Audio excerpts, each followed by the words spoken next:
Welcome to Bloomington, Minnesota.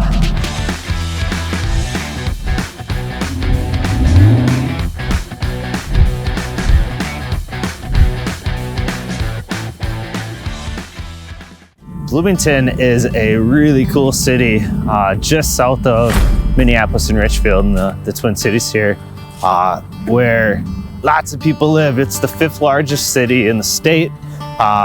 I believe it's approaching 90,000 people, a little over 90,000 people that live in the city of Bloomington. So what makes Bloomington really unique is population size like that. It's a big city with a lot of stuff. But to be honest, Bloomington to me feels like a really small city because it's one of those cities where people have lived for a very long time. Their families have lived there for a very long time. In fact, my grandparents and my mom grew up in Bloomington. And my family, the Haig family, there's a park I'll drive by later called Haig Park, which is named after my great-grandparents. They've lived in this city. I have aunts and uncles that are still here that have been in Bloomington for 60 years. And so to me, it's always felt like home. And it's felt like a very small, tight-knit area because they all live fairly close to each other.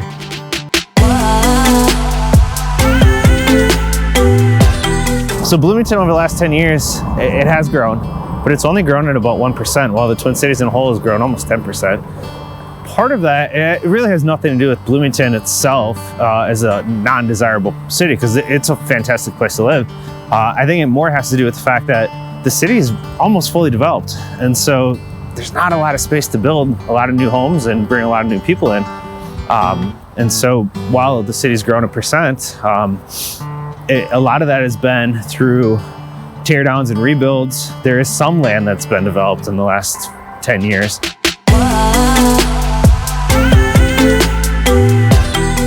So I mentioned Bloomington is it's a big city, right? And with a big city, one of the benefits is that generally speaking, you have a really strong, active city government. And Bloomington's no exception.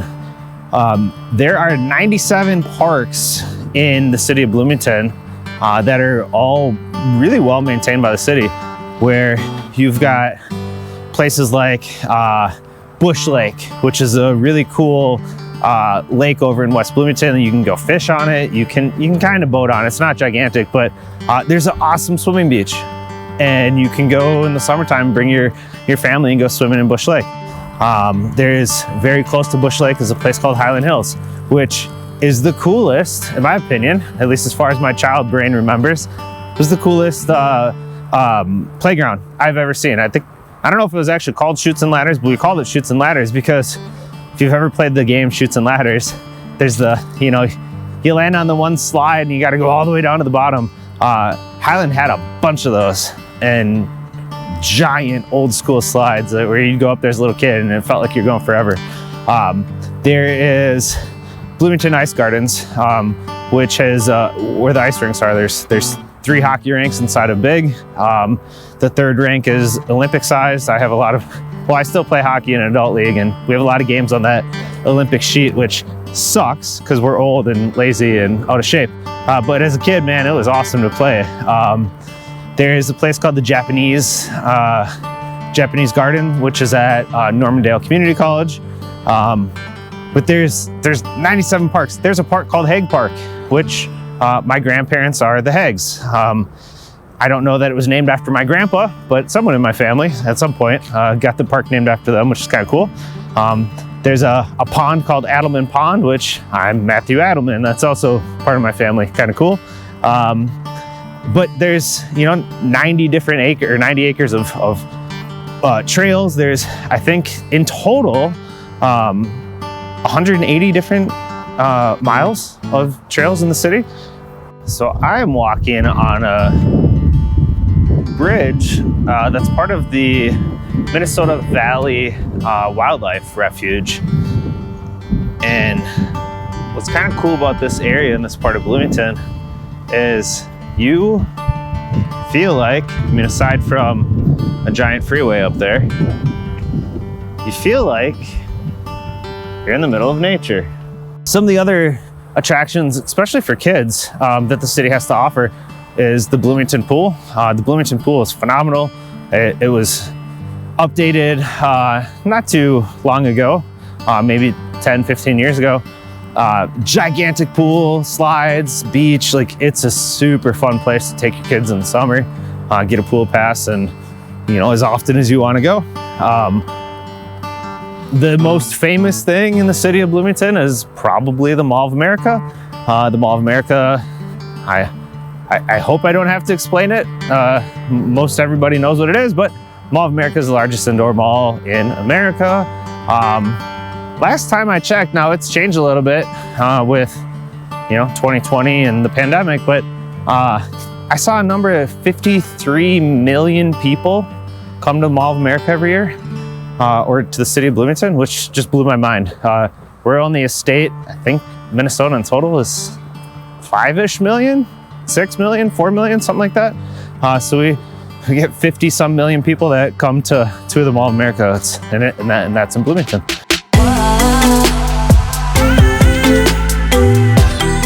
There's so many good spots to grab a bite to eat or grab a picture after a sporting event or a hard ran workout or whatever. A couple of my favorite spots in the city. I've been around for a really long time. There's a place called Wally's Roast Beef. I ate lunch there today. They're in a new location from the one that I remember, but I walked in, I'm like, holy crap, they brought all the decoration with them.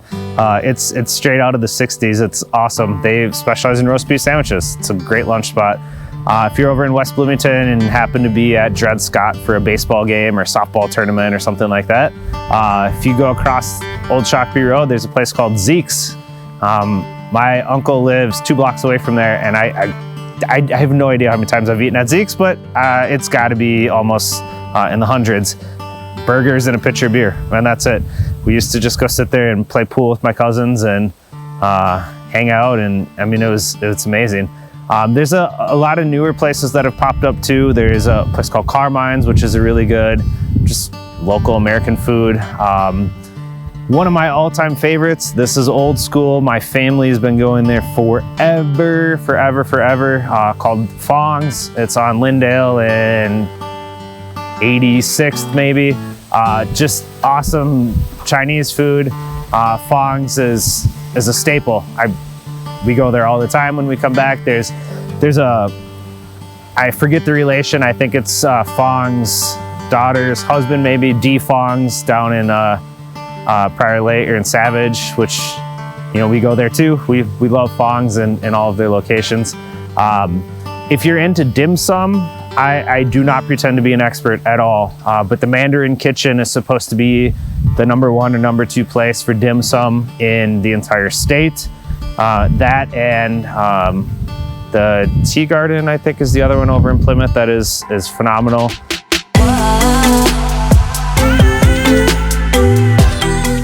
Bloomington is a tremendous city for employment opportunities. I am at Normandale Lake, which is right by Hyland. You can see the ski jump off in the distance. That's the Hyland ski slopes and ski jump. But Normandale Lake is right across the street from Dairy Queen and Caribou's offices, among many, many other corporations. But Bloomington has a lot of headquartered companies, big companies, international companies in the city. So I'm gonna name a few because I'm gonna blank on them, but Dairy Queen and Caribou. There's Toro, the lawnmower company. There's Donaldson, which is a filtration company. There is Health Partners is headquartered in Bloomington. There's NCS Pearson. A lot of really big companies, surprisingly big companies that I knew they were here because I drive by them all the time, but I just didn't put 2 and 2 together. Not to mention the Mall of America, which is probably the city's largest employer in terms of total people. And then just tons of other stores and shopping centers and everything else that comes with the city of 84,000 people.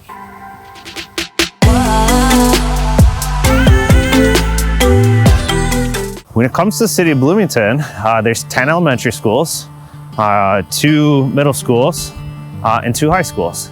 And if you trust the school rating companies or agencies or whatever they're called, you're going to see a really different picture depending on what school you're looking at in the city. Kennedy High School serves the east side of the city. Kennedy, I think it's greatschools.com or goodschools.org or one of those. Kennedy is a 4 out of 10. And when you look at Jefferson High School, which serves the west side, Jefferson is a 6 out of 10. If you have kids and school is something that is super important to you, and being on a strong sports team and all of those sorts of things, if that's primary concern number one for you, you're going to really want to research which part of the city you want to live in.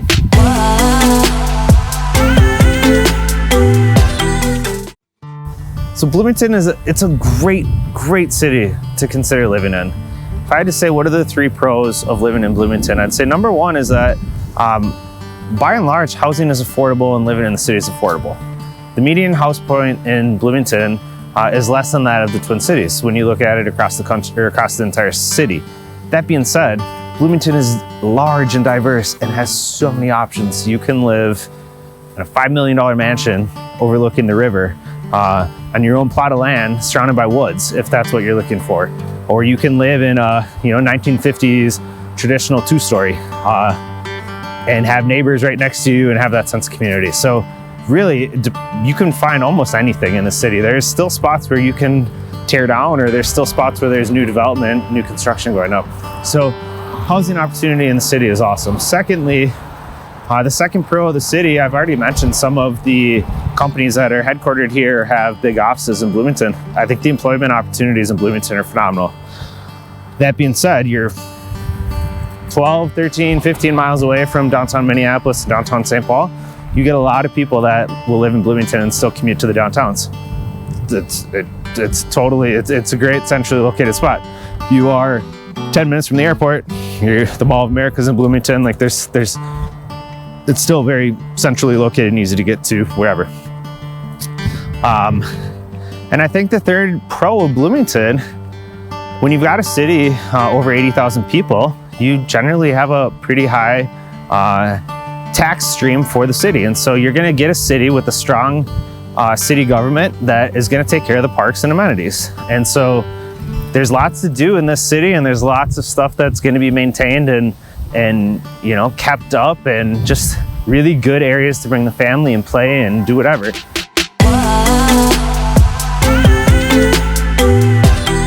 And on the flip side, the 3 negatives to living in the city, I think the first one is, it's not necessarily a negative. You just really need to make sure that you do your research on the neighborhood that you want to live in. Depending on what you want for your family, the types of schooling, the types of activities, sports programs, etc., it might dictate which part of the city you want to look in. They are different. Going to Kennedy is going to be a slightly different experience than going to Jefferson. Playing hockey at Jefferson is going to be a very different experience than playing for Kennedy. That's the reality. It is what it is. I think the second thing that you really need to, it goes back to making sure you know where you're living and what you're looking for. At the end of the day, the Mall of America brings in a lot of people from around the entire country, around the entire world. And so with a lot of people, a lot of tourism comes sometimes a lot of crime. So I've got, my brother-in-law is a police officer in St. Cloud, and we were talking about Bloomington the other day, and the way he sums it up is, at least from a police department standpoint, you can do anything you want in this city. You can work gang and drugs and homicide and whatever, because it happens in certain parts, or you can just pull people over and do nothing but blue-collar, easy stuff. So I'll leave that up to you to figure out where that is in the city, but just do your homework.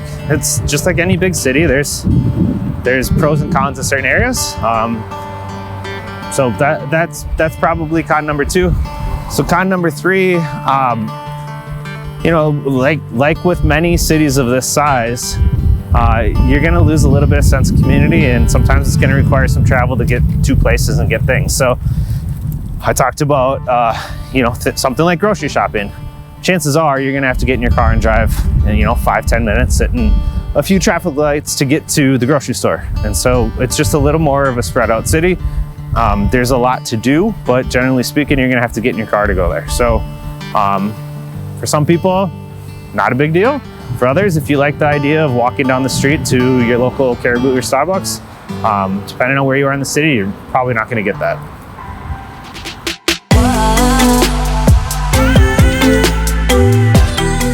For the most part, the city, it's going to be just cool traditional houses, and parts of it are laid out in the grid system, like Minneapolis, Richfield, some of the other cities, but Bloomington's kind of cool and unique in that it's kind of free-flowing. So Bloomington is a tale of two cities, though, which is interesting. When you look at median house point in 2021 for the city of Bloomington, in total, when you look at the whole city, median price point's about $325,000, which, when you compare that to the Twin Cities in total, is a little under what the Twin Cities runs. So Twin Cities median price point right now over the last couple months is about $350. For the whole of 2021, median price point in the Twin Cities is about $330, and Bloomington's at $325. What's interesting, though, is when you look at Bloomington by school boundaries. So there's two high schools in Bloomington. The city's kind of split in half. If you go down, I think it's Penn Avenue, give or take a few blocks on either side, depending on where you are in the city. The east part of Bloomington is going to go to a high school called Kennedy High School. The west side of Bloomington is going to go to a school called Jefferson. And when you look at home values by the high school, it's really interesting. The Kennedy side, or the east side of Bloomington, median price point's $310,000 in 2021. The median price point on the west side, so the Jefferson school side, is $340,000. When you look at homes that have sold on the Kennedy side, and I'm talking single family houses, townhomes, etc., about a third of all of the houses that have sold in Bloomington have been on the east side, and 2/3 have been on the west side. So take that for what it's worth. It's just something to note when you look at the city, and if this is a city that you want to move to.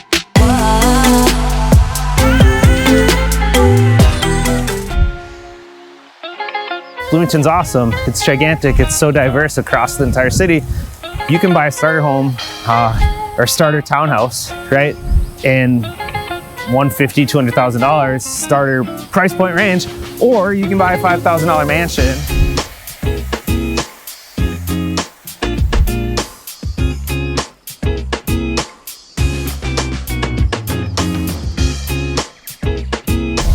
In the river bluffs overlooking the Minnesota River. And so if you're, regardless of the type of house or the price point you're looking in, you can find anything here. For the most part, Bloomington's been very built up over the last 60 years. And I think that's part of why the population hasn't really changed all that much. If you're into any sort of adult sports, softball, golf, bowling, Bloomington has spots to do all of that stuff.